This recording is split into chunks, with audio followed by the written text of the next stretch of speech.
Good morning, ladies and gentlemen. How do I follow those two excellent speeches? Very moving indeed. First of all, I'd like to say thank you very much to Helen and to PSR for organising this great symposium. I'm going to be discussing perhaps a couple of the most important aspects of Fukushima. One is the source term, actually what actually happened, what came out, and secondly, I'm going to make a stab at trying to estimate some of the health effects from the fallout from Fukushima. This is what I'm going to be discussing. I'm going to be looking at some photos of the disaster, some maps of the fallout dispersion, some of the chat about some of the source terms, although there's quite a lot of question about them. And then I'm going to be going on to health effects, initial health effects, which we're already seeing, and what to expect in the future. And then I'm going to finish with collective doses. Yesterday afternoon, David Remner came and talked about the importance of population doses. That's the same thing as collective doses. This is the earthquake in March 2011. I'm going to run some, we've seen some of these before. This is Fukushima Daiichi. This is the tsunami hitting Fukushima. That's been seen before. This one hasn't.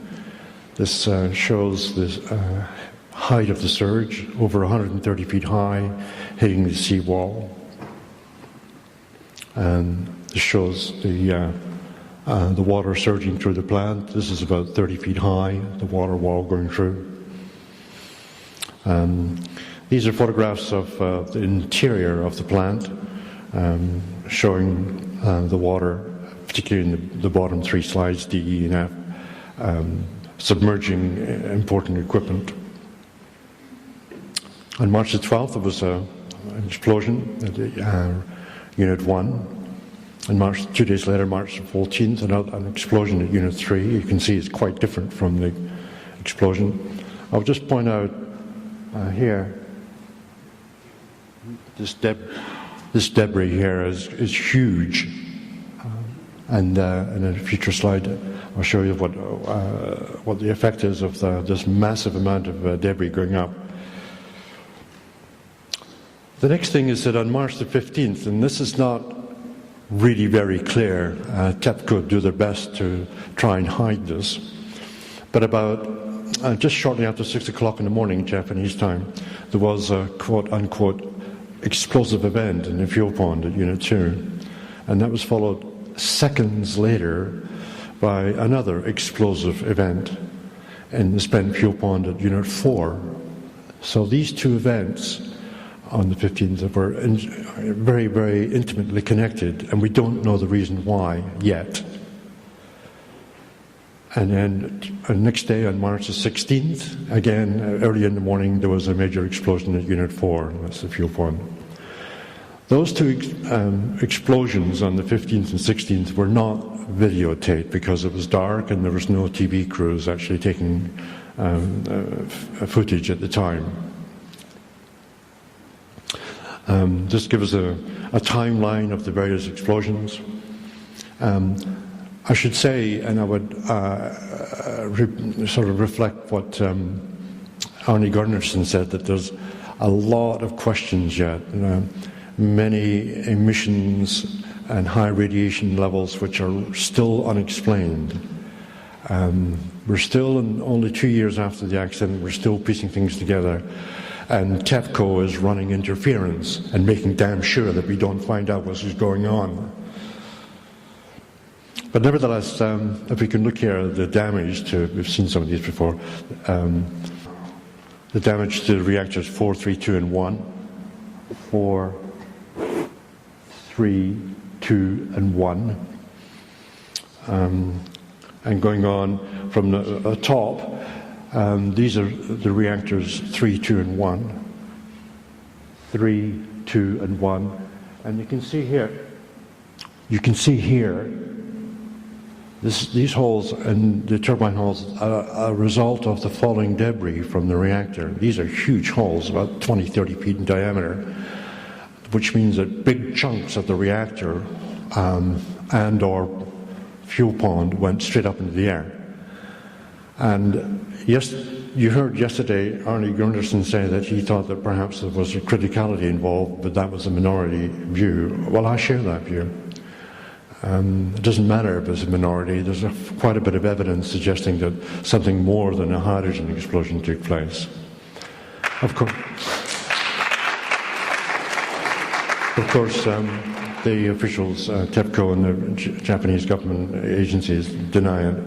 But there's far too much plutonium and uranium lying around the rest of Fukushima for there not to have been a criticality accident, event, I should say. So we'll see in future what actually happens. Again, more the damage from to reactors 4 and reactor 3. So just to recap what happened. There was at least four explosions in the reactors at units 1, 2, and 3, and the spent fuel pond at unit 4. There was overheating in the 4 spent fuel ponds, and there was a fire in unit 4. There were core marathons in units 1, 2, and 3, and we don't really know where the melted fuel is. It's probably at the basements of the 1, 2, and 3, but we're not absolutely sure. Many workers suffered very high radiation levels, 250 millisieverts plus. Big evacuations as well. We'll go on to that. About 12,000, putting some numbers, 12,000 workers were exposed. About 100,000 people were evacuated. Lots of contamination of food and water. And about 8% of Japan's surface area was contaminated. These are the evacuation areas, they're color-coded so you can follow them.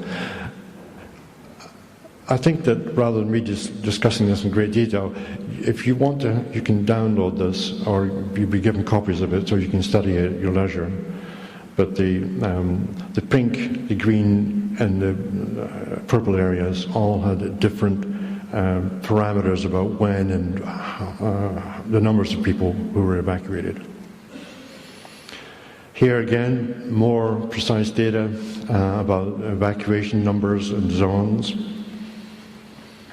This is a photograph, an image from surveys done by U.S. military, basically, of helicopters about 100 meters above surface, measuring cesium levels, both 134 and 137. And you can see here a distinct horseshoe-shaped pattern of deposition from the plumes at Fukushima. Also, you can see there's quite a lot of population centers. These are the purple-colored areas. Here. These are high population areas. You say, well, why are you mentioning population areas? Because it's where there's high populations that you get the deaths. And it's where you get high population doses. It's people that count. If the radiation falls in an area where nobody lives, then we're perhaps less concerned. This shows some of the dose levels, similar to the previous slide, but given some numbers of the doses. As you can see here, we're talking about doses of up to millisieverts, 50 millisieverts a year. None of that is taken into account in the recent WHO report, which is a disgrace in many ways. But going on, this slide is on its side. I couldn't for the life of me get it to go up and down, north and south, but can you imagine, this is the curve here of that I showed you before, the horse-shaped shape. Now this here is Greater Tokyo, a population of 35 million or so. And you can see that parts of Tokyo were contaminated. Now, even if the population of Tokyo only got an average dose of a millisievert, say, that's still a huge dose in terms of the population doses. 30,000 person sieverts is very large indeed. Just going on. It wasn't just Japan, it was the rest of the world. And this shows you the contamination as measured by Stoll and his associates in Norway. Stoll he's an important person for you to try and remember his name, S-T-O-H-L. They used data from the Comprehensive Test Ban Treaty Organization measurement stations throughout the world. Makes me wonder why it didn't occur with Chernobyl, but anyway, they did it for Fukushima, and you can see the deposition throughout the rest of the world. Essentially, what this slide shows is that every single one of us has bought a reverse lottery ticket. Do you remember what David Brenner said yesterday about the fact that if you're spreading very small doses over a large population, it's basically a reverse lottery ticket. And like a real lottery ticket, some people are going to get it. Some either with an ordinary lottery ticket, you won the jackpot, but with a reverse lottery ticket, you die. We don't know who it is, and the risk could be, individual risks could be very small, but people will die. And that's why collective doses are really important to measure.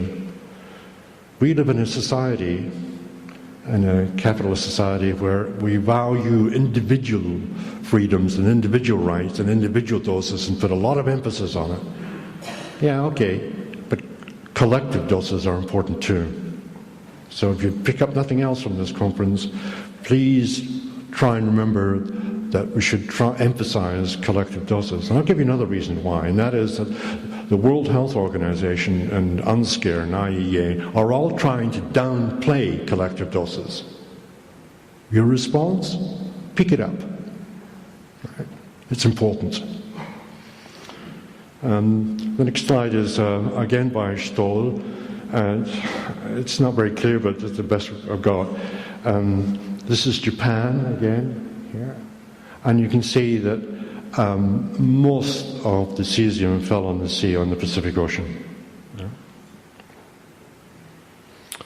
Now, what I'm going to do is I'm trying a bit of a comparison between Fukushima and Chernobyl, because it's by comparisons that you learn, and you get an idea of where we are, get a handle on it.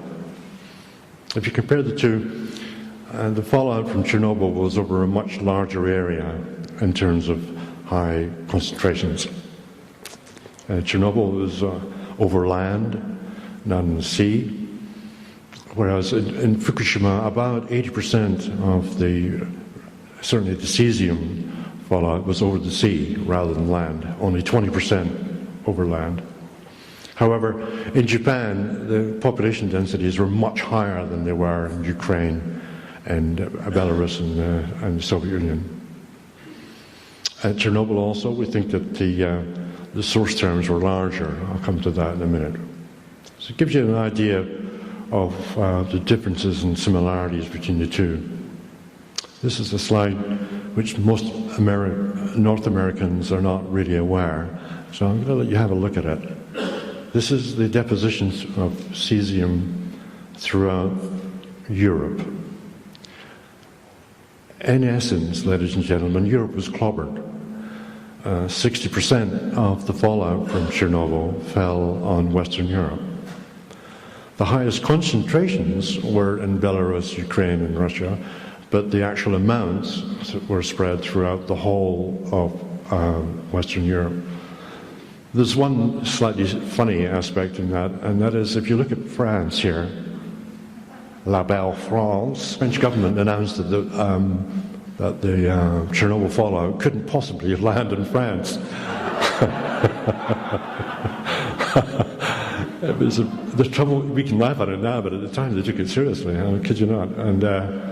And when this data came out, they were the result was that a number of cabinet ministers had to resign. I kid you not. And another thing is that, for those people who are students of irony, so to speak, is if you look at the UK, the highest doses that fell out from the plume fell on Sellafield. It's quite funny. But just going on a little bit, I'm going to look now at this area here in the next slide. This is it here, and this is Chernobyl, and you can see the concentrations which fell. These are high concentrations in the immediate area. Now the next slide is going to be a bit of a shocker, but I hope you'll take it on the chin. I've superimposed here Fukushima on top of the map that I showed you previously. It was the same scales, and the colors are roughly again to the same scale. So it gives you an idea of the respective sizes of the fallouts.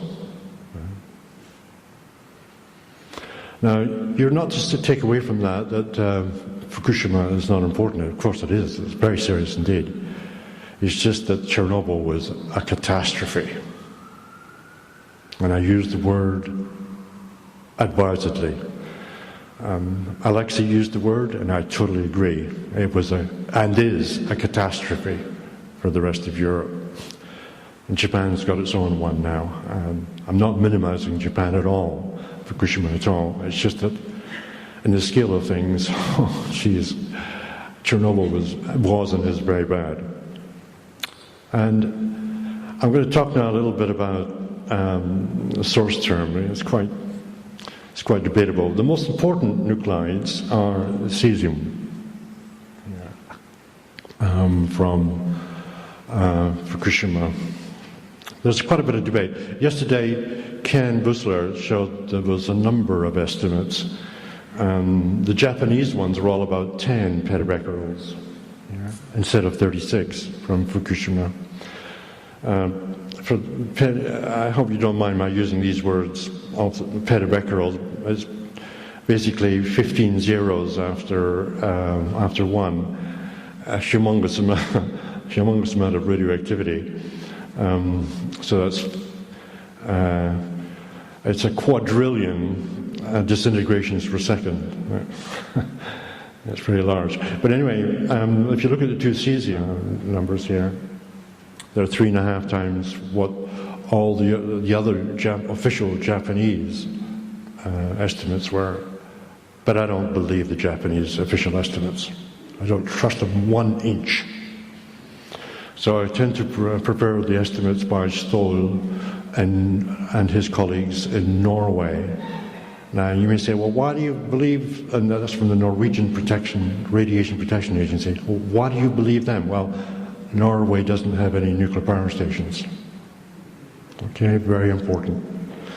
And also, if you look at the Stoll didn't measure iodine, unfortunately. Here. And so I had to go for another data source, and I used the Austrian Environment Protection Agency data. Why did I use Austria? There's no nuclear power station in Austria.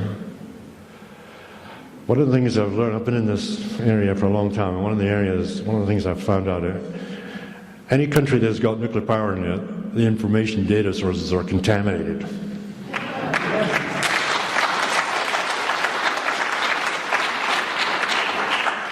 A couple of points also from this slide is that you'll see that the radioactive noble gas xenon 133, half-life of about 5 days,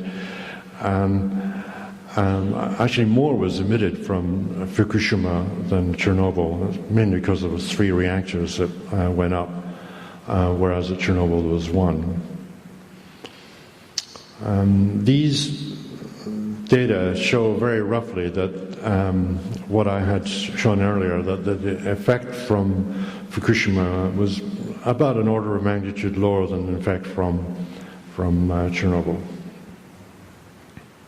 Now, this is an interesting slide, which I said to you that Chernobyl was really, really bad.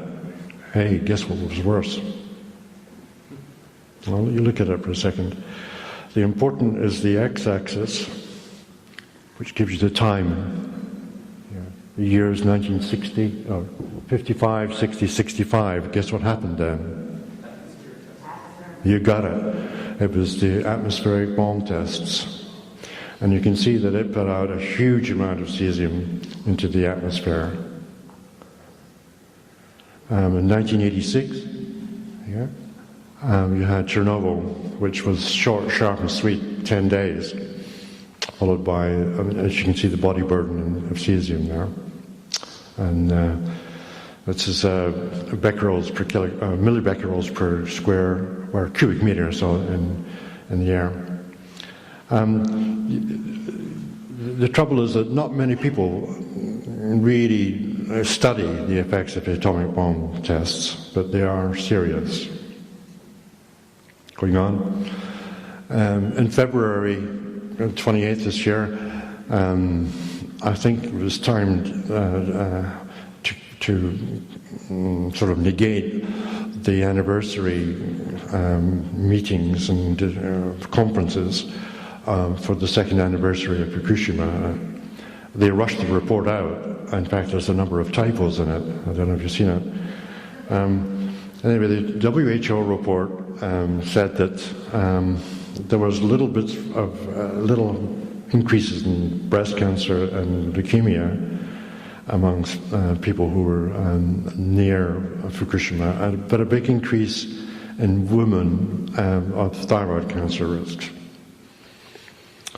That's probably the case. However, I think that breast cancer and leukemia incidences actually may be bigger than this.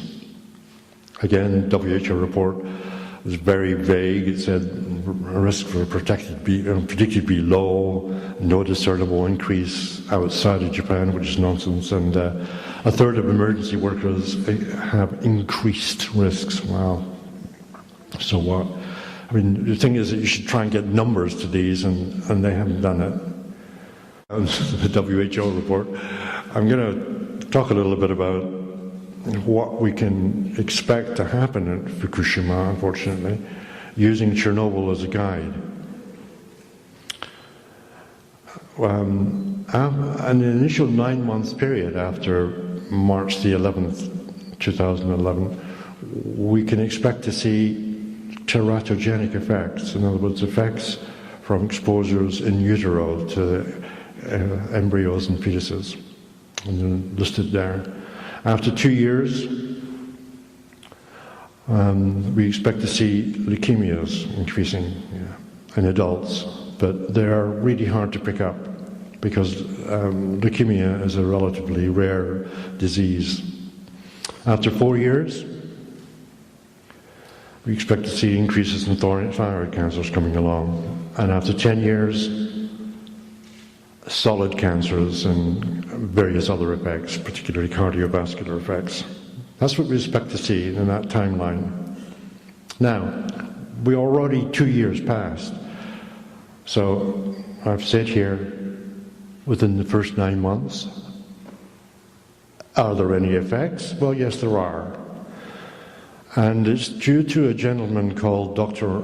Alfred Körblein, who lives in Nuremberg, that we owe a great deal of thanks, because he's dug up the data and this is what he's found. He found an infant peak in infant mortality about 6 weeks after the March the 11th, 2011. And Alexa showed this before.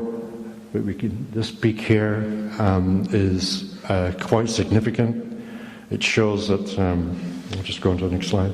It shows a threefold increase in infant mortality rate,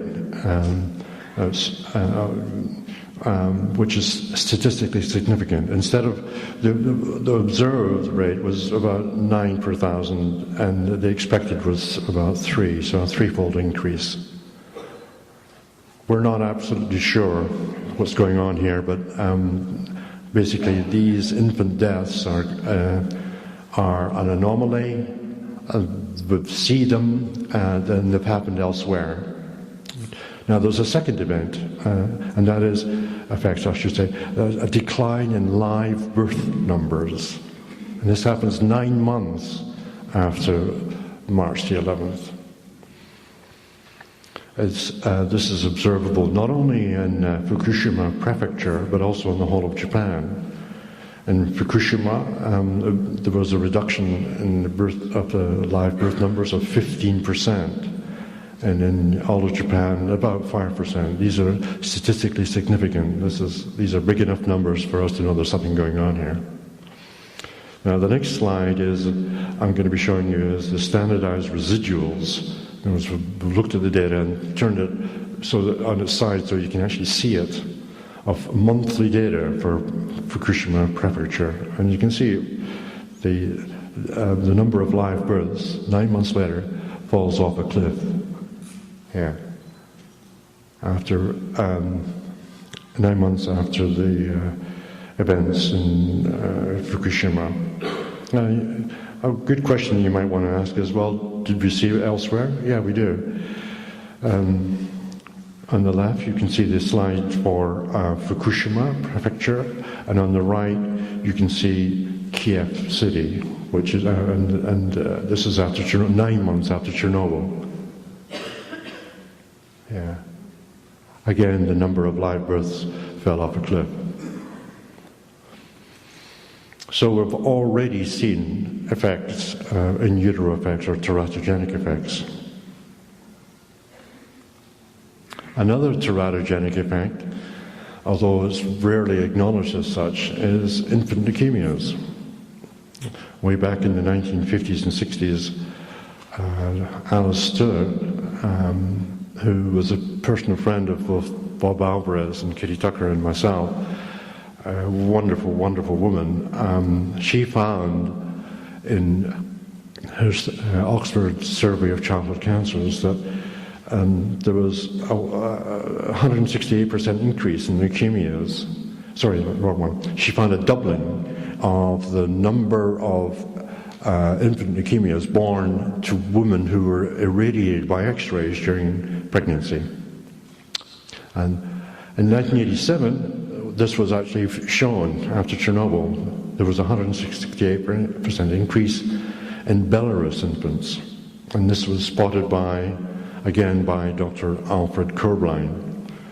In all of the slides, I've given you here the web addresses so you can do your own digging and find it out, yeah?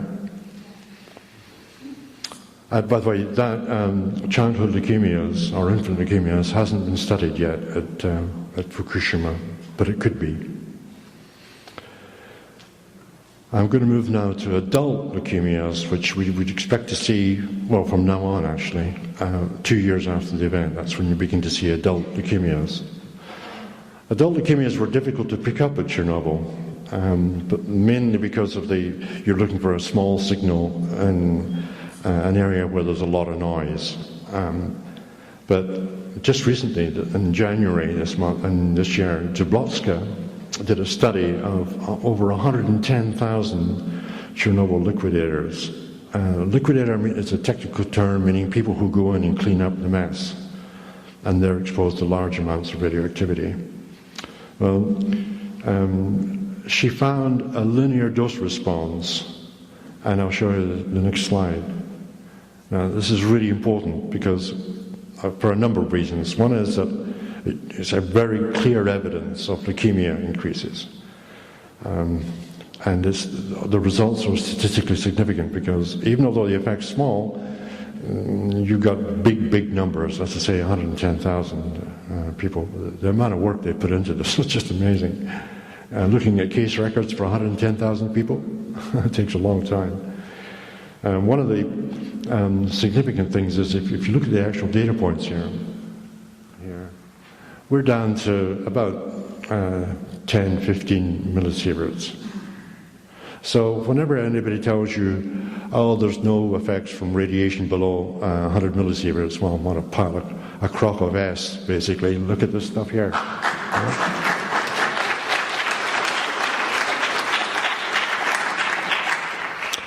Just going on. Now, one of the things that we would expect after about 4 or 5 years are increases in thyroid cancer. Already, we've seen increases in cysts and nodules in children in Fukushima last year and this year. I've double-checked this with a number of scientists, what the significance of this, and I have to say that there's conflicting results, and it's basically hard to say what's actually going on here. All I can say is that, and this is the important thing, from Chernobyl, after 4 years, we're going to see increases in thyroid cancers. That's the key thing. Maybe not as much as thankfully, as at Chernobyl for this reason.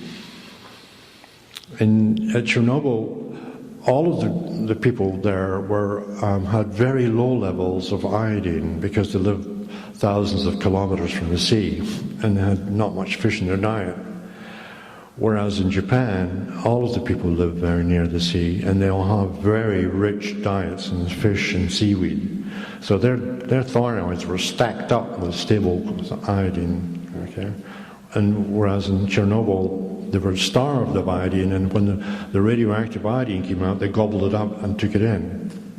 So with any luck, the thyroid cancer incidence at Fukushima won't be so severe as occurred after Chernobyl. And it was severe after Chernobyl. This is data showing the epidemic of thyroid cancers in Belarus after Fukushima. And you can see here, this is adults. And they don't say this in the chart, but it's adult women, almost totally. I don't want to steal the thunder following speakers, but there's quite a clear gender difference here. Women really got it in terms of thyroid cancers after Chernobyl. Okay, better get on. But I mentioned earlier on about that we need to talk about population risks versus individual risks. There's a lot of emphasis on individual risks, but really we need to talk about population risks as well. As I mentioned, there's a reverse lottery going on, but real people will die. I want to now talk about, and finish off with a few, because we know of these exposures from the fallout throughout Japan and elsewhere, you can make estimates of the number of people who will die from cancer. Once you've got the collective dose, you can multiply by a risk factor of, say, 10% per sievert, and get an estimate of the number of fatal cancers. Now, there have been 3 studies so far. The French study by the Institut de Radioprotection et Sûreté Nucléaire, the first one, Tenhove and Jacobson on the West Coast at Lawrence Livermore, and Jan Bia and Ed Lyman and Frank von Hippel here in the East Coast. Frank's at Princeton. These 3 have made the following estimates. Frank, and by the way, I've corrected these data so that there's no DREF applied, because one of the funny things from the WHO report was that they said we shouldn't be applying DREFs. So DREF is a fudge factor, and I don't have time to explain it. Basically, it reduced the number of deaths, and if you don't have to apply it, then the deaths go up. Frank von Hippel said about maybe 1,500 deaths. The French government report said about 220. Tenhove and Jacobson said about 170. Jan Bea and his colleagues about 700. And I made my own study showing about 3,000 deaths. I'll be clear about this. This is from ground shine only. No internal doses, just ground shine. That was the cesium landing on the ground. But it's estimated over 70 years. That's how long the cesium will last, 70 years into the future. And if you compare that with Chernobyl, again, no draft, you can see the numbers are much larger, at least an order of magnitude, probably 2 orders of magnitude larger. I'm going to finish off on some citizen activist results. These are people who are not officials. They have no connection with the Japanese so-called radiation protection bodies. Professor Hoyama, He studied whole body counts of internal radiation of all the people who came into his hospital between October 2011 and November 2011. He wasn't paid to do this. He just did it himself because he was so concerned. 32,000 people is a lot of people. His measurement protocols were good. I double-checked them with colleagues in the UK. And the key thing that it came out with was that, and this is encouraging news for the Japanese people here and people in Fukushima, is that there's been a decline in the number of people who tested positive for internal cesium. And we can take something forward from that, from 12% in 2011 down to 3% in 2012. That's really encouraging news. And after May 2012, no cesium detected in the children so far. And that's a big number, 10,000. That's good. Hirata is on the cusp of the horseshoe, if you can imagine the fallout plume. Just going very quickly. Another citizen scientist, well, they're called the Safecast people, Asby Brown, if you happen to know him, good bloke. A citizen scientist, no connection with officialdom, I trust them. They have glass badge data, which is like a film badge with a glass badge. And what he showed was that, they showed, was that the actual levels of external radiation are declining from here, 2011, down to 2012. The yellow bit here is the decline. In other words, the graph is moving to the left, showing that doses are going down. And that's, again, encouraging news. This is not TEPCO speaking. These are ordinary citizen scientists doing their own measurements, and I believe them. Big numbers as well. I haven't talked about internal radiation in terms of food here, but it's really encouraging that there's no fish allowed to be, all the fishing has been stopped. Big demonstrations, which is great. I'd like to finish off by saying that this is the words of George Santayana, a philosopher who said that governments and people who are unable to learn from history are condemned to repeat it. My thanks to these scientists. This has been a collaborative effort by a number of scientists, particularly Alfred Corbline, who we all owe a great deal of thanks. I noticed yesterday that there were a lot of questions, and oftentimes they weren't really satisfactorily answered because of time. Can I point you to a bit of a shameless plug here, but to my website, which does have answers on collected doses of Fukushima, why WHO and UNSEER are wrong to try and discredit population doses, the new EPI studies, big studies showing risks at small doses, why we should still continue using LNT, and the lot of evidence on the below 100 millisieverts. This is what it's all about. Kids taking the brunt of Fukushima. Our hearts go out to them. Thanks.